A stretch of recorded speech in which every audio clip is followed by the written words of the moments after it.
पाहुणे ज्यांना पाहून आपलं मन भरून येत आहे।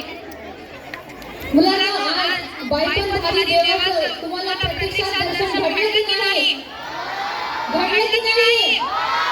आवाज very good, that's like a spirit of राष्ट्रमाता।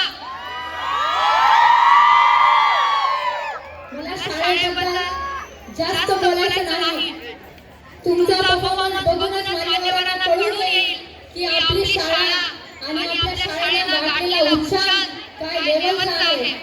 मित्रांनो, मुलांना शिकवलं, परीक्षेत चांगले मार्क मिळवणं आणि तो एक नोकरी करणं हे आपला उद्देश नाही, न पहिले होता न आता आहे।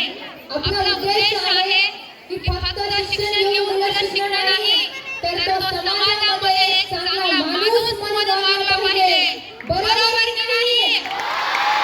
पटतंय सगळ्यांना? आज इथे उपस्थित सर्व मुलींना मी सांगू इच्छिते, आपल्या समोर बसलेल्या महिला चंडमुंड खंडासुर खंडिनी दुर्गे, अशा दुर्गेचं रूप असलेल्या सर्व महिला आपल्या कार्यक्रमाला लाभलेल्या आहेत। तर तुम्ही सर्वांनी त्यांचा आदर्श समोर घेऊन आपल्या शाळेचं नाव उज्ज्वल करायचं आहे। आपल्या संस्थापक साहेबांनी जे स्वप्न पाहिलं होतं, अतिशय कठीण परिस्थितीमध्ये सुद्धा त्यांनी एका इंग्लिशच्या रोपट्याचा वटवृक्ष करून दाखवलेला आहे। मित्रांनो, तुमच्या समोर जो कोणी येऊन बोलत असेल तर तुम्ही शांत बसून त्याची किंमत करा। सायलेन्स। किती बोलताय ग? लहान आहेत का तुम्ही? तर आज मला उपस्थित पाहुण्यांना फक्त एवढंच सांगायचं आहे,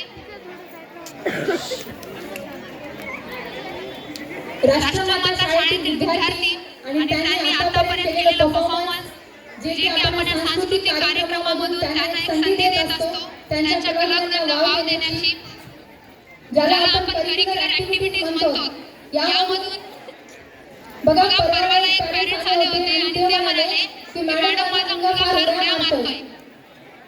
जे पालकांना वाटतं की माझ्या मुलाला वेगळं येतं किंवा वेगळं करायला, ते शिक्षकांना ती कला वाटते आणि आजचा हा दिवस तुमच्या कलागुणांना वाव देण्याचा आहे। मला या ठिकाणी बोलण्याची संधी दिली त्याबद्दल धन्यवाद। थँक्यू। धन्यवाद।